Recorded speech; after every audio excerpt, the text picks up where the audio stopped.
Friends কেমন আছেন? আশা করছি সবাই ভালো আছেন। আমার এই ছোট্ট একটি চ্যানেলে আপনাদের সকলকে স্বাগত জানাই। আমরা 25শে ডিসেম্বর গেছিলাম সাউথ সিটিতে। সাউথ সিটিতে প্রচুর পরিমাণে ভিড়। আর গিয়ে তো প্রথমে তো ঢুকতে দিচ্ছে, মানে বেঁকাভাবে ঢুকতে দিয়েছে, সোজাভাবে যে গেটের সামনে দিয়ে ঢুকি সেখান দিয়ে তো ঢোকায়নি, এরকম লাইন দিয়ে ঢুকিয়েছে। তো এবার যাই হোক ঢুকে গেছি। এবার সামনেই তো দেখি কি সুন্দর সাজিয়েছে, দারুণ সাজিয়েছে। সাউথ সিটিটাকে এত সুন্দর সাজায়, এই দেখুন কি সুন্দর সাজিয়েছে, চারিদিকে আলোয় আলো। আর একটা ক্রিসমাস ট্রি, লাল রঙের ক্রিসমাস ট্রি, সেই ক্রিসমাস ট্রিটা তো এত বড়, আর সবাই ওখানে দাঁড়িয়ে দাঁড়িয়ে ফটো তুলছে। আমরাও ফটো তুললাম। আর ওপরেও কি সুন্দর সব ঝুলিয়েছে, সান্টা ক্লজ, বেল, দারুণ লাগছে।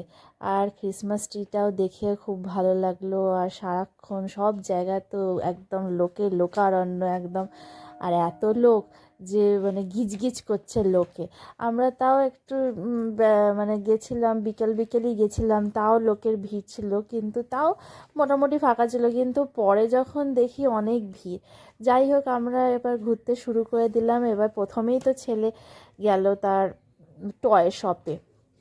সে পাপাকে টেনে নিয়ে গিয়ে টয় শপে গিয়ে এবার দেখতে শুরু করে দিয়েছে। আমাকে তো পারবে না, সেই জন্যে এবার আমি তো কিনেও দেবো না, এই জন্যে পাপাকে পাকড়াও করেছে। পাপাকে পাকড়াও করে পাপার সঙ্গে গিয়ে টয় শপে টয় দেখলো।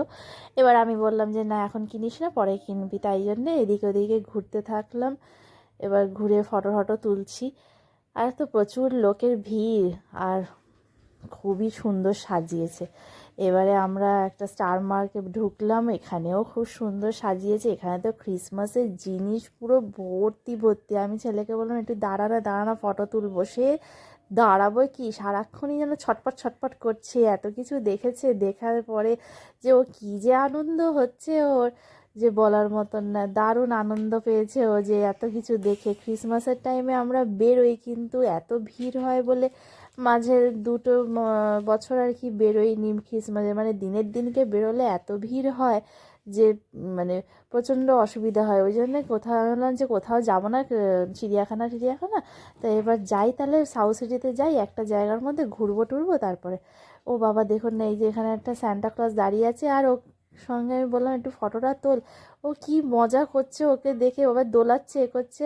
আবার এইটা দেখুন কি সুন্দর একটা শোপিস। আমার কাছে যদি বিশাল টাকা থাকতো আমি এটা কিনে নিতাম। একটা ভালো সুন্দর বাড়িও দরকার অবশ্য এসব রাখার জন্য। সুন্দর বাড়ি হলে সুন্দর জিনিস ভালো লাগে। তো আমাদের তো অত সুন্দর বাড়ি নেই, তাই জন্য এইসব রাখার কোনো চান্সও নেই। দেখেই চোখকে শান্তি দিচ্ছি। দেখুন কি দারুণ দারুণ জিনিসগুলো, দেখেই কি মন ভরে যাচ্ছে। এইগুলো যদি ঘরে নিয়ে এসে রাখা যায় দারুণ লাগে। তারপরে চলে গেলাম আমরা টাইম জোনে। টাইম জোনে এই প্রথমবার আমার ছেলে খেলবে। আগের বারেও গেছিলাম সাউথ সিটিতে, কিন্তু তখন আর খেলাধুলা হয়নি। ভাবলাম যে না থাক, খেলবো না, তখন একটু ছোটও ছিল। এবারে তো গেলাম যখন বায়না ধরেছে যে না খেলবো, তো ঠিক আছে। এবার টাকা ভরে নিয়েছি কার্ডের মধ্যে। টাকা ভরে নেওয়ার পরে এবারে ও খেলছি। আর প্রথমে তো আমরা গেছিলাম সেই সফট টয়েসগুলো তোলার জন্য। সে সফট টয়েস তো কেউ তুলতেই পারছে না। 120 টাকা করে, মানে যতবারই পাঞ্চ করছি 120 টাকা করে কেটে নিচ্ছে, কিন্তু সফট টয়েস তুলতেই পারছি না। অনেকে আবার পেয়েছে, জানি না তারা কি করে পাচ্ছে, অনেকে আবার পাচ্ছে না। আমি বলছি দূর বাবা, এ হয় না যখন, ফালতু দরকার নেই তার দিয়ে, ও বাইক চড়ুক। তো এবারে বাইক চলেছে। তারপরে ও তো খুব মজা পেয়েছে, দুবার বাইক চড়েছে। আর এই ফার্স্ট টাইম ও চড়েছে, খুবই এক্সাইটেড। আর তো ও বাইক চড়ছে যত তত বেশি চেল্লাচেল্লি করছে। আর আমারও ভালো লেগেছে বেশ। ও মজা পাচ্ছে যখন, মজা হচ্ছে। আর আমি আবার গেছি আবার সেই সফট টয়েস যদি একটা পাওয়া যায় এরকম করে, সেই এমন মানে চালাকি মার্কা খেলা যে যতবারই লোকে যাচ্ছে। আর এতটাই অ্যাডিক্টেড যে মানুষে পাচ্ছে না যখন, তখন ভাবছে যে আবার যাই, আবার গিয়ে টাকা ভরছে লোকে। সেরকম করে দেখছি যে এটা বেশ ভালোই চালাকি করা খেলা। তো একেবারে পাচ্ছে না লোকের, মানে একটা মানে বাচ্চারা বায়না করছে সফট টয়েস নেবো, সেই আশাতেই আর কি বাবা মায়েরাও টাকা ভরে দিচ্ছে। টাকা ভরে দিতে আর তারপরে যাচ্ছে গিয়ে খেলতে। কিন্তু পাচ্ছে না।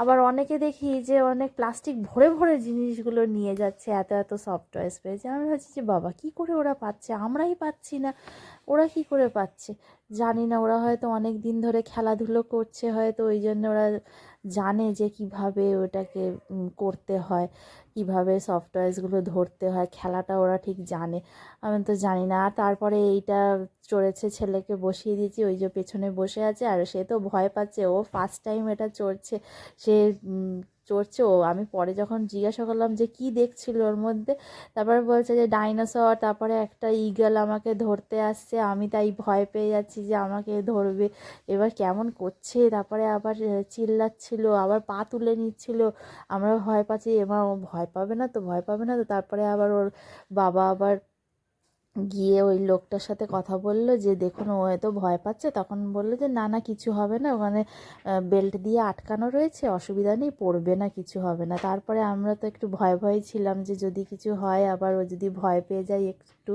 তারপর দেখলাম যে না, ও নিজে নিজেই আওয়াজ করছে, এ করছে। আর সামনের ছেলে মেয়েগুলো তো সব বসেই রয়েছে চুপচাপ করে, একটুখানি বড় ছিল বলে তাই জন্য ওরা হয়তো ভয় পায়নি, বা হয়তো ওরা আগে গেছিলো তাই জন্য ওরা জানে যে কীরকম কী না।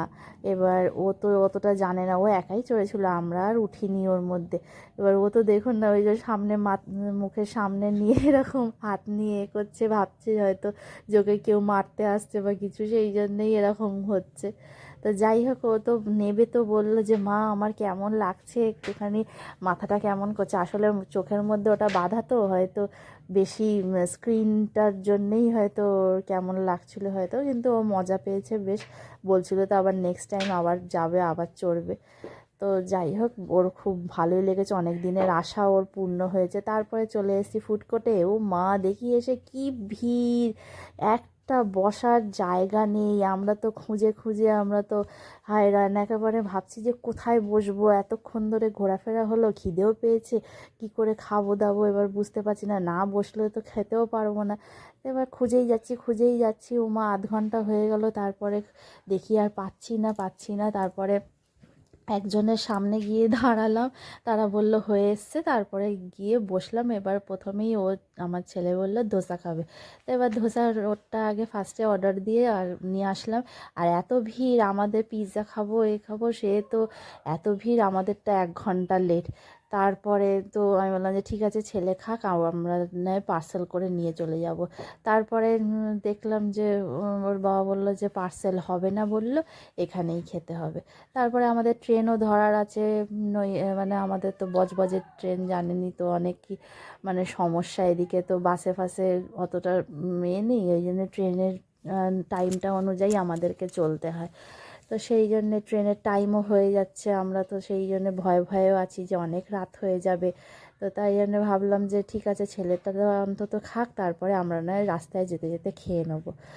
তারপরে কি করব, অবশেষে ওর বাবা বলল যে না থাক, আগে আমরা খেয়ে নিই একটু, লাস্ট ট্রেনটাই ধরবো, না হলে কী করা যাবে। তো তারপরে যাই হোক, অনেকক্ষণ ধরে ওয়েট করার পরে ছেলেকে জিজ্ঞেস করলাম কেমন হলো এটা, রাইডসটা চড়েছিস, ভালো লেগেছে? ও বললো হ্যাঁ। আর ধোসাটাও কীরকম লাগছে খেতে, বললো যে ধোসাটাও খুব ভালো, ও তো ধোসা খেতে খুব ভালোবাসে, ও প্লেন ধোসা খায়, ও মশলা ধোসা খায় না। তো অবশেষে আমাদের পিৎজাটা এসে গেছে, পিৎজাটা তো খুব ভালো খেতে, আর এত খিদে পেয়েছিল, আমরা তাড়াতাড়ি করে পিৎজা খেয়ে নিয়েছি, খেয়ে দিয়ে বাড়ি চলে